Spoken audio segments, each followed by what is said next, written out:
absolutely thrilled today to have Louis Efron on the show today. He is going to provide us with incredible insights, very valuable ones to help us live our lives better and better. Thank you for joining today. Happy to be on. Thanks for having me, Rosemarie.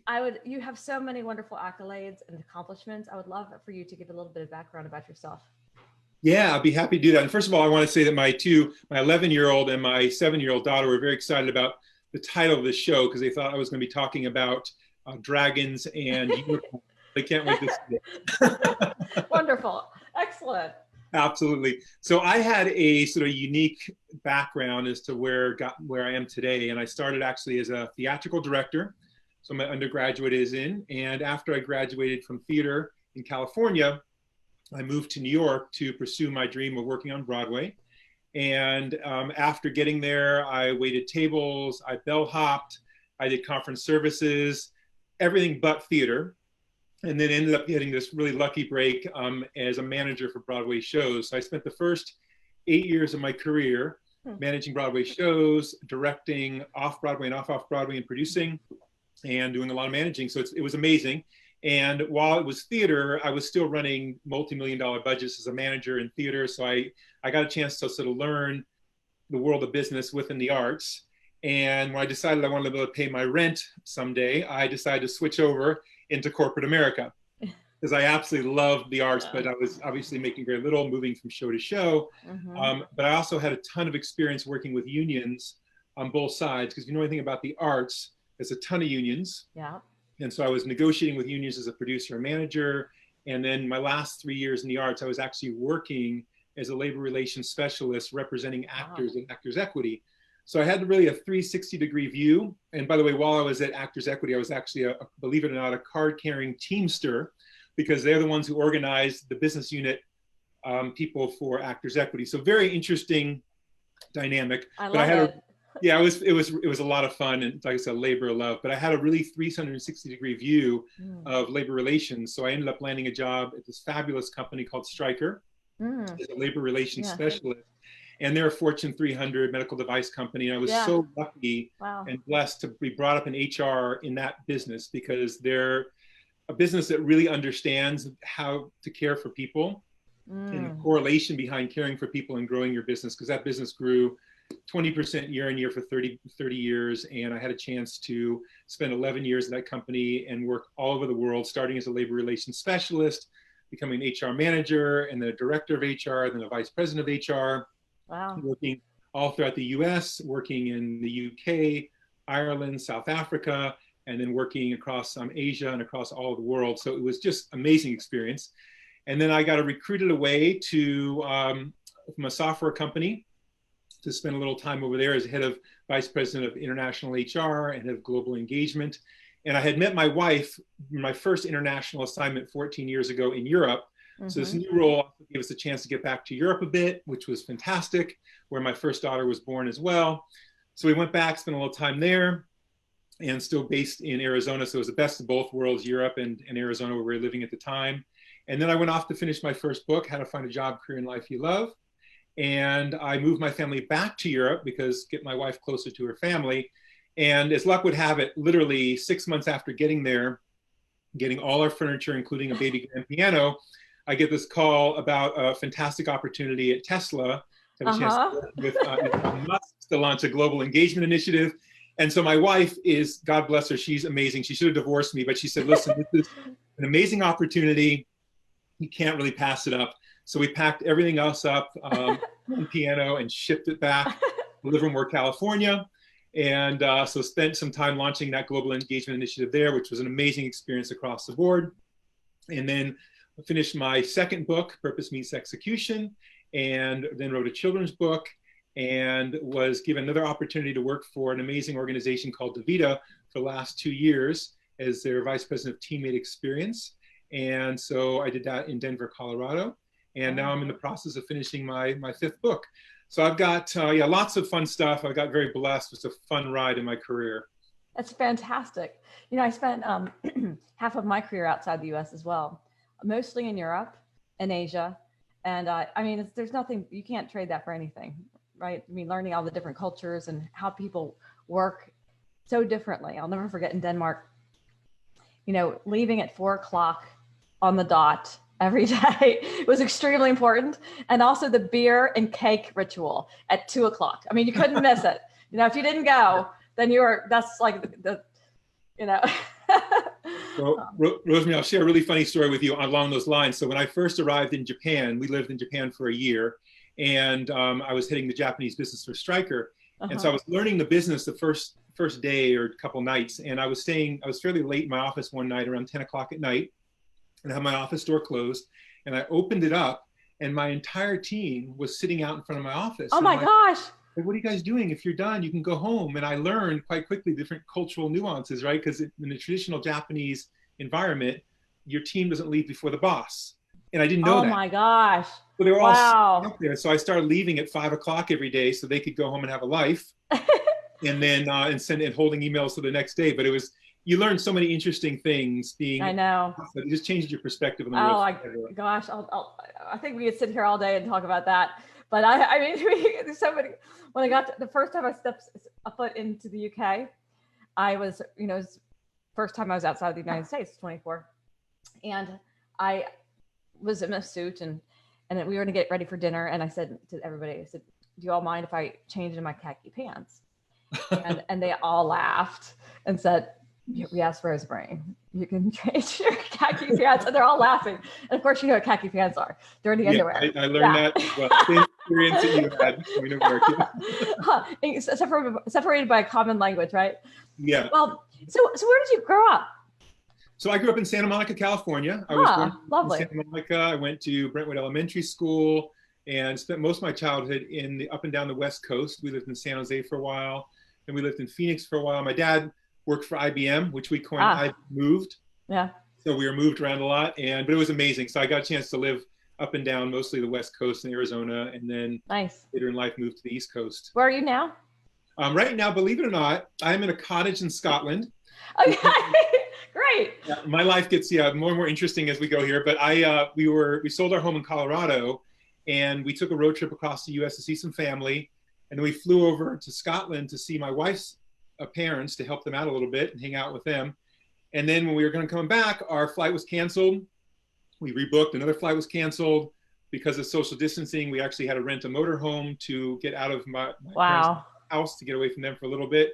And then everything went into lockdown. And so we've been in a rented cottage up in Arbroath, right by beautiful place. I can't say I'm suffering at all. If we got any chance to be isolated and in quarantine, this is a great place. But we have not been able to return to the U.S. yet.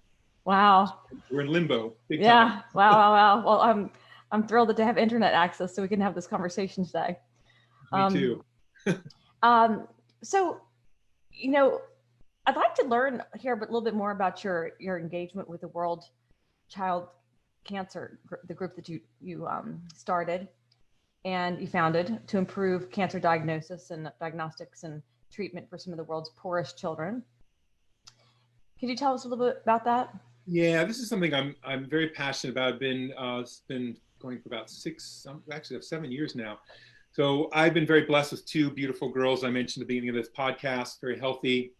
Unfortunately, there's been a lot of cancer that has moved through my family. My sister right now is just finishing up chemo, one of my middle sisters. So we had a lot of cancer. Both my parents passed away from it. So this was a way I wanted to do something to give back. And I felt it was important. I knew cancer because of what was going on in my family. Again, the blessing of my daughters and the healthiness of them. I ended up meeting this amazing guy named Gordon Morrison that was based out of here in the UK that was involved in a global charity called World Child Cancer, and he was looking to expand. Mm-hmm. I told him I was looking to do something in this space, and so he said, why don't you find the US sort of division of this charity? So I formed the 501c3. I was the chairman and built the team and grew it. And then now I'm still on the board, and we have an amazing executive director, and we're still driving it forward. And awesome. It's been really challenging times now, obviously, because of what's going on in the world. And the children that we help are in developing countries where the medical support and resources and education is very, very low and subpar. And we're trying our very best to keep things moving and continuing to save and improve lives of these children with basically treatable cancer. And that's Yeah. and the thing that so appealed to me in this particular area of child's cancer is, in most cases, I mentioned, it's treatable. Mm-hmm. And so for a few $100s, we literally save a life of a child that literally just in a medical facility where they don't have the resources or the know-how, or in some cases can't even get to a medical facility because where they are. So we've helped thousands of children across the world, and it's been an amazing thing to be a part of. That's fantastic. I mean, you know, we've launched about 350 companies, and at least a third of those are focused on our cancer companies for therapeutics and diagnostics. And it's so important. I mean, I have the same story, actually. My father died of cancer, and pretty much everyone in my family died of cancer. So it's there's a lot to be done there still. And right now we've launched, or we're about to launch. Next week, the press release will come out, a new challenge called Innovate Children's Health, where we plan on launching 15 new companies focused on improving children's health. And we've partnered with the National Cancer Institute on that, as well as Renaissance Philanthropies. And so we're really excited about launching that to try to push forward the cause, just like I feel the same way. Oh, congratulations on that. Thank you. Yeah, we're really excited about it. We have some great inventions that are going to be the topics of that challenge. So if you're listening and you want to come into the challenge to make an impact on children's health and in the cancer area in particular, we're going to have 7 great inventions focused on cancer in that challenge. So, you have this book. I love your books, right? The one that Purpose Meets Execution is especially intriguing. Could you talk a little bit about what it is about, Purpose Meets Execution, and maybe talk a little bit about the secret sauce, about how you do that? How do you make purpose meets execution? I mean, the word purpose is a really important word in that. Yeah, absolutely. I could do that. So I had a chance to travel in this purpose space for quite a while now. I've been talking about purpose for probably close to 15 years now. And I've had a very blessed life to live in sort of a purpose-driven family and travel in a lot of purpose-driven organizations. And the one thing I found as I was talking about purpose is it was always a very sort of rainbows and unicorns type of concept, right? It was a feel good and care about your people, and it's not money and this and that. And at Stryker, I realized, I didn't really know at the time, but I knew it after when I wrote this book, is that was an organization that grew very, very quickly because it did 2 things. Both it knew what its purpose was, just to save lives, right? And it executed an excellent business plan and strategy along those lines. So they combined both the concept of why you exist above and beyond making money, which is really what purpose is in this context, right? And then coupling it with a really great business model. And I sort of discovered in my travels when I ended up at Tesla, which was, again, amazing experience doing amazing things to change the world, huge purpose-driven organization, right? I mean, through and through. There are people that would literally cry at meetings because they were so emotional about what the organization was doing to save the planet and to, from a political standpoint, all the great things, right? But at the time, the business model was really broken. And at the time, they were losing $4,000 every car they sold, every Model S that went off the plant. And they were all working really, really hard. And the stock was all over the board. And the execution model was sort of broken. So the one thing that sort of connected for me at that point, and I also worked in the middle of an organization that had really great execution, but sort of lacked purpose. And this was more in the technology space. And I saw the 3 things. I saw a company that put it all together and how successful they were. I saw a company that focused on sort of the execution, but were limited in their success and their engagement was low. And then I saw the other side of it where the purpose was really high. Everybody was there connected to their heart, but the model was broken, the business model. So what Purpose Meets Execution has brought those 2 together. And I wanted to change the whole dynamic that money is a dirty word in the purpose movement, because it is not. Because if you're in a commercial business or a not-for-profit, whatever the case may be, if you don't have money flowing into your organization and you're not growing your top and bottom line, you can't hire more like-minded people and continue to fulfill your purpose and do more for your customers, your community, and the world, right? you can't do it. And if you're coming at this, starting a business with a bleeding heart, right? You just want to make a difference and you can't run a good business and you go out of business and you help no one, right? So the concept of purpose meets execution is you need to know why you exist above and beyond making money. And then you need to couple that with a really strong business strategy that basically helps you do more of what you do in your purpose to make money. So if I can give you an example of that. So for example, in the healthcare industry, you could talk about growing your business 20% year on year, or you can talk about how do we save more lives and improve more lives to get that 20%. And the difference is extreme, right? It's the difference between those organizations that can do it and the organizations that can't. And the interesting thing I learned in this whole process and really researching it and thinking about a lot is a lot of employees don't even understand the difference between the top and bottom line. And if you expect someone to come to work, an employee, and be excited and engaged in growing your business 10 or 15 or 20%, it's not going to happen because they don't really connect to it. But if you tell them to come to work, and like in my book, I have another case study about a reward company. If you tell people to come to work to reward great work so they could bring home something to their families and be proud of it. If you tell people you're coming to work to help save a life or improve a life, if you're coming to work helping people, telling people or letting people know that you're helping improve the environment, whatever it is, that spills directly over into your top and bottom line, right? Because people that are engaged in purpose care about what they do more. It moves from a job to a purpose. They do better quality work. They take care of customers better. There's higher innovation. And it drives your numbers, right? So the leaders that get up there and are just, just pounding numbers, it's falling on deaf ears, and maybe they're getting 50% of what they can out of their employees, right? But if you have a group of people around you that are coming to work because they so care about what you're doing, right? If you're hiring someone for a pet store that doesn't like pets, you're going to miss it, right? Yeah. Someone that loves pets and caring for pets, and you're trying to grow that pet business, that's the alignment you want. So it sort of starts with recruiting and aligning. And I always say, when you start a business, you don't wake up in the morning and most of us say, I want to start a business, I'm going to make money, because it's much easier to actually get a job to make money than it is to make money in your own business. It's very different. That's right.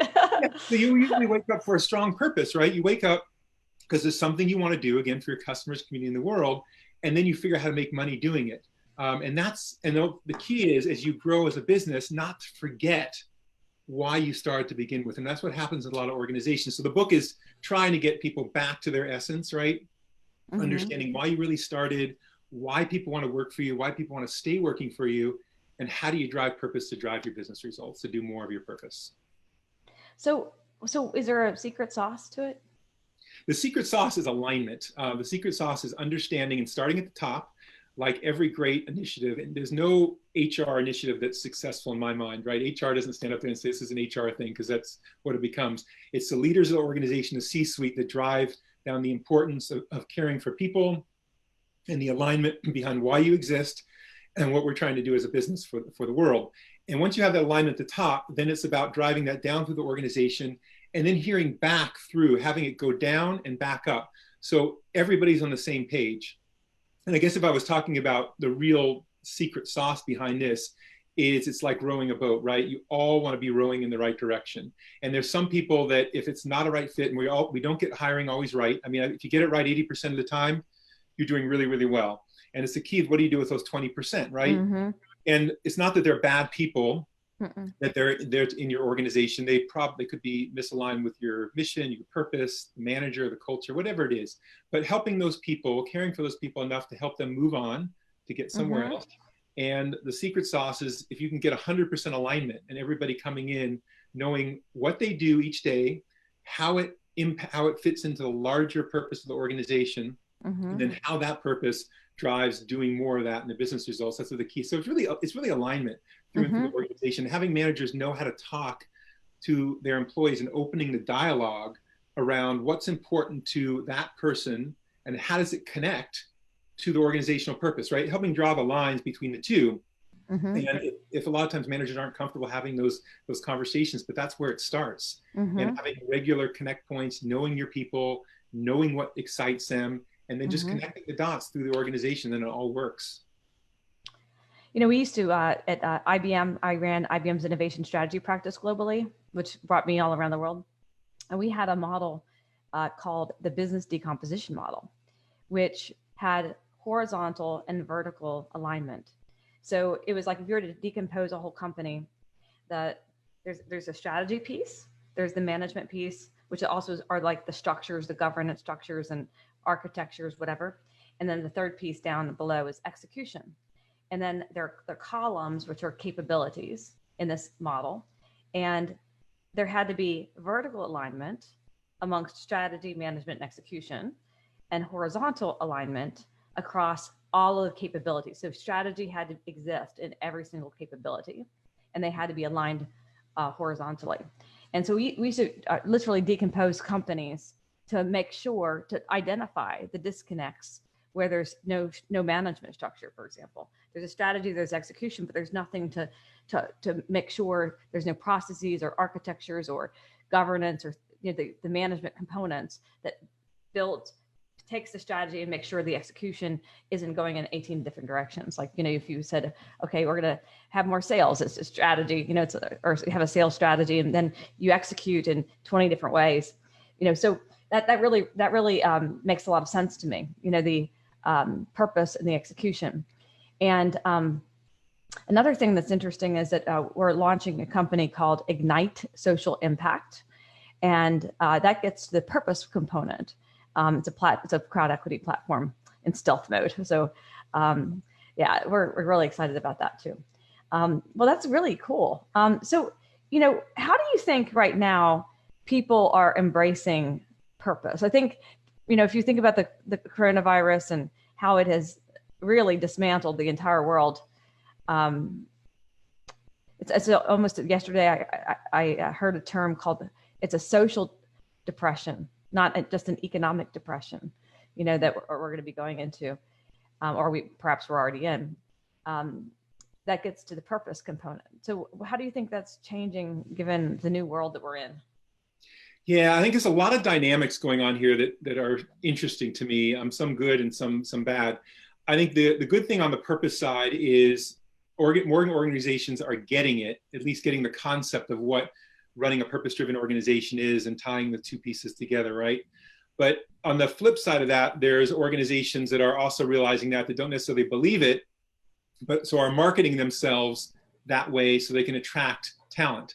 But in a lot of times it is essentially a wolf in sheep's clothing because it is not accurate. And so if you look around now, you hear purpose everywhere, from every product to every company.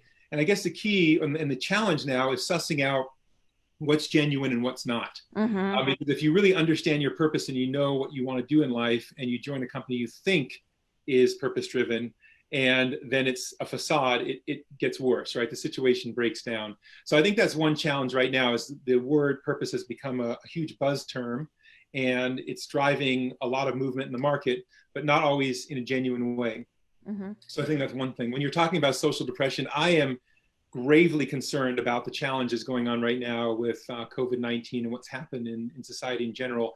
I've written a lot about this, about the transition to remote working, and I think it's an amazing thing, but I think it needs to be managed very, very carefully to make sure we don't lose human connection, which is what we evolved in, right?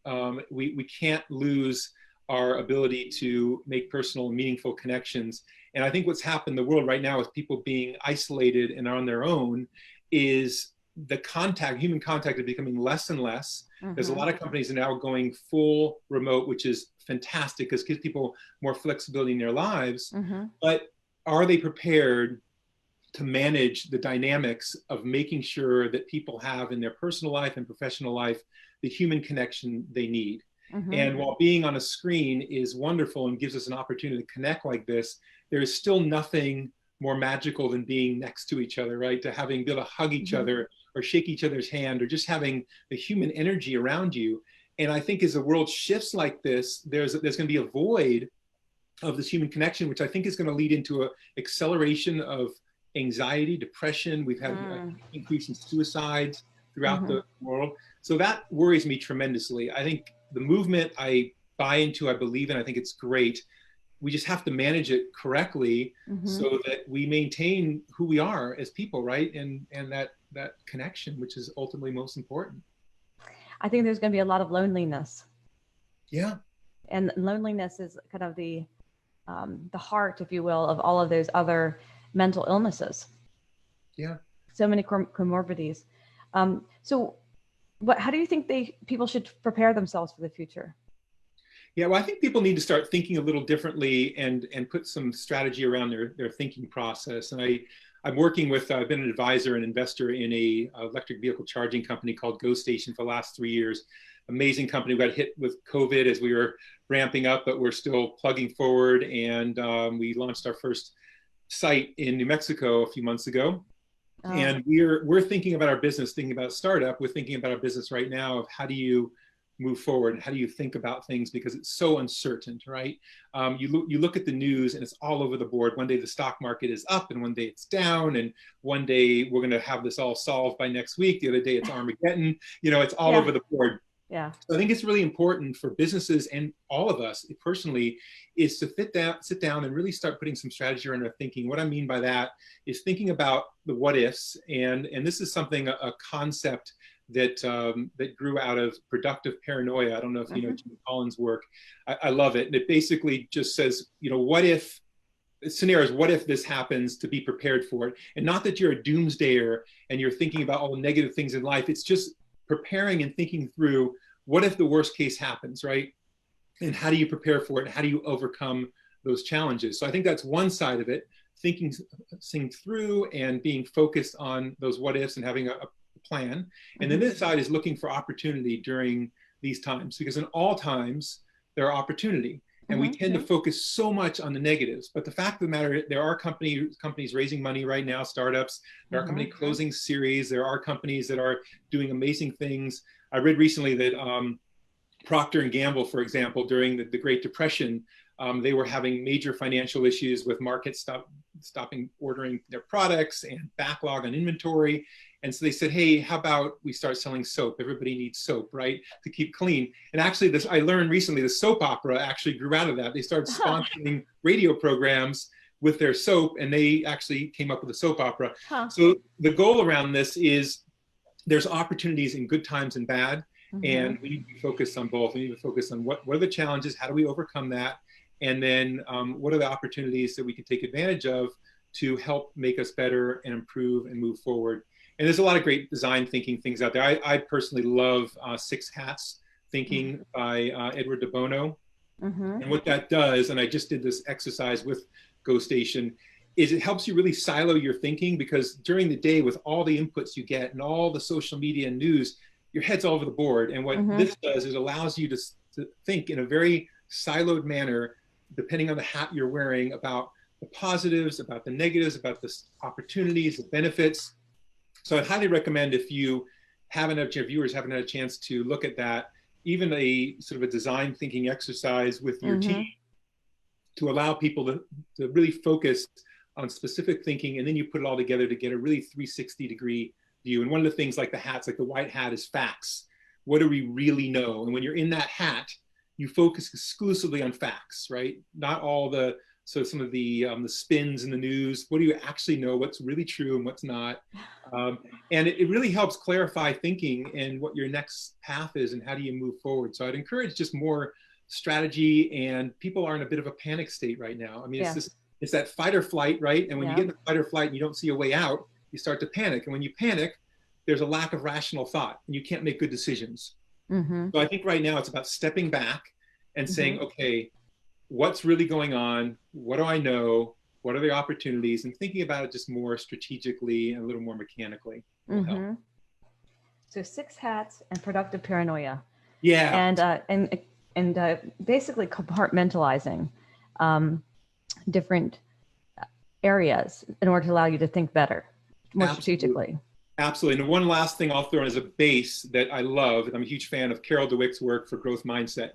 And that's about effort equals mastery and learning from every experience. So you can either shut down, or you can say, what can I learn from my environment I'm in? And there's a ton of stuff to learn in both good and bad times. So I would couple that as sort of the baseline behind some of this thought process.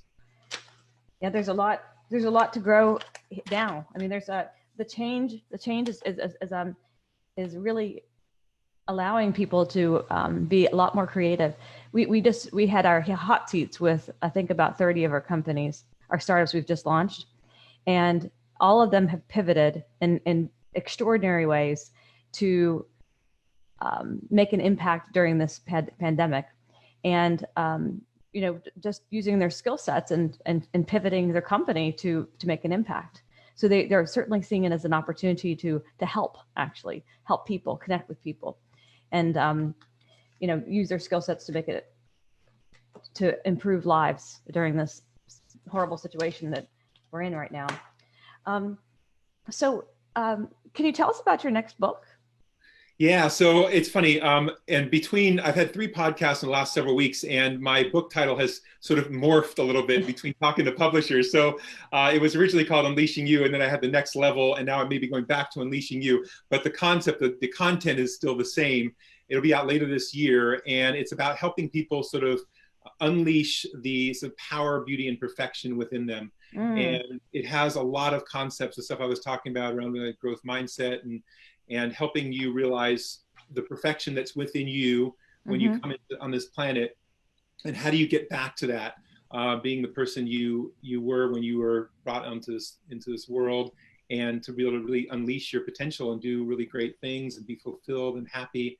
And so it's like most of my books, all my books, they put some strategy behind some of these bigger concepts on how to live your life and achieve the things you want and need to achieve. So that's what the book's all about. And it talks a lot about moving past fear and about achieving your desires and things like that, and a lot of tools in there to help you do that. So have you heard of, I was just Googling it, Disrupt You? Yeah, I have heard of Disrupt You. Yeah, I have. What's really interesting is that book is all about business models that will possibly never exist, and business models that have really been the most disruptive. It might be interesting to read that in the context of your Unleash You. Yeah, I will check that out. Yeah. Can you give us one of your guidances that you have in your new book? Yeah, absolutely. I think probably the top one is really around connecting. I think I'll start with my baseline in the book is really connecting to who you were as a person when you came into this earth. I think the challenge, the process of living, ironically, it pulls us away from our perfection, right? We're born resilient, curious, creative, innovative. When we fall down, we never think we're not going to get up and try again, right? We always do, resilient. Yeah. And I think as we go through life, that gets beaten out of us, right? People say things that are not necessarily constructive. We have a bad experience and we hang on to that. And despite all the great experiences we have in life, it's those 1 or 2 things that knocked us off our game that we hang on to, and they hold us back from what we can achieve in life. And I think that resilience as a child, and those basic baseline things as a child that we have inherently, that we lose because we have bad experiences, that's what the book is really trying ultimately to do, is to get you back to embracing all the great things about yourself and taking in, learning from everything you hear, but not allowing it to change you or hold you back or limit you in success and happiness. Yeah, some characteristics are a strength and a weakness at the same time. Yeah. Yeah, I wonder how, I think about being very trusting, and that's the foundational characteristic that I personally have had my whole life, and I know that is a strength and a weakness. I always wonder if how do you deal with things like that when you just have to be trust but verify, right? I guess. Yeah, well, it's interesting. I talk about this dynamic. I talk about trust in the book a lot, and I also talk about this dynamic of one thing being both good and bad. And to give you an example of that, fear is one of those things, right? We are wired with fear because it helped evolve us, right? If we didn't have a fight or flight syndrome, we would have died in our environment. And that basic evolutionary instinct is still within our brain. Now, when someone throws a brick at us, for example, we will dodge it out of the way, and that's our avoidance of fear and struggle and pain. But also when someone tells us to do something that we're uncomfortable doing that will grow and stretch us, that same dynamic kicks in your brain to avoid struggle, so it pulls you back. But the benefit of using your fear and using those things that may in some cases be negative in a positive way is they also make you better. I had a directing mentor teacher when I was younger said, if you ever lose a fear before you go on stage, your performance is dead. Because wow. yeah, you really care about what you're doing, right? Yeah, absolutely. It drives that performance. And if you don't care, it's flat. So it's the same dynamic of using both those things and really thinking about taking a break off the treadmill of life, right? And thinking about what's real and what's not. And I have a tool in my book around fear around this. But knowing when to use it, right? When to use that dynamic and when not to use it. And trust is a great example. I mean, I'm a very trusting person. I have always led with, I give trust. Trust is yours to lose. Yes. There's some people that say trust is yours to gain, right? Yeah. And it's burned me sometimes, but over my life, in most cases, it's been a good thing, right? I still believe in it. So while I could go off in that negative space, I'm not trusting anybody because of this. I don't do that because I think about the two dynamics and I say, you know what? This has paid off in my life more than it hasn't. It's the way I want to live my life. It's the way I want to show up. So I'm going to do it. I'm going to get burned every now and then. I'm going to recognize that. Yeah, no, I feel the same way. I've gotten burned big time, but at the same time, you know, I like reflect and I think I'm not going to change. That's not going to change about me because that's part of who I am. And you're right. It's more good than bad. So is there anything that you'd like to leave the listeners with, a bit of guidance or insight for the listeners today? Yeah, I'll share actually something. I'll pick up on what you said, Rosemary, a little while ago about this time, about sort of helping others. And I'm a big fan of servant leadership. I do believe that the more you give to others, the more you get back, the more abundance flows in your life. I've seen it work in my life. I know it. I've seen it work in a million other leaders' lives that I've traveled throughout my career. So I think during these times when things get really crazy and unnerving and challenging, is focusing on how you can help others. And we've seen amazing examples. I mean, all the healthcare workers, the postmen, the market people working at the supermarkets. I mean, there are so many people that are putting their lives at risk and their health at risk to help others. And it's a beautiful thing. And those are the stories that rise to the occasion. It's not the stories that, you know, people won't wear a mask in the store and this and that it's the people that are doing really great things to help others. So if I would leave the listeners with anything, it's practice servant leadership and know that if you want things in your life, the more you give. If you want to be rich in your life, you need to make other people rich, right? Yes. And I think that's the way it works. That's wonderful. That's a fabulous ending to this podcast. And I'm very, very grateful for your time today. You really have provided numerous insights for the listeners. And I think that ending with being a servant to others is really important, seeing how you can help others all the time. Thank you, Rosemary. Well, thank you for having me on the show. I so appreciate it and enjoyed the conversation. Pleasure. Have a good day. You too. Take care. Bye-bye. I hope you get back to the US soon. Thank you. Me too. Thanks. Bye. Bye-bye. Great job. Thank you very much. Great job. Thank you so much. Oh my gosh, that was fantastic. Servant leadership. That's wonderful. Yeah, no, I love the conversation. This was awesome. This was great. And you know, it's really funny. I've gotten to be really good at doing unemployment. I better get going because we're still live. So I'll talk to you later. Bye-bye.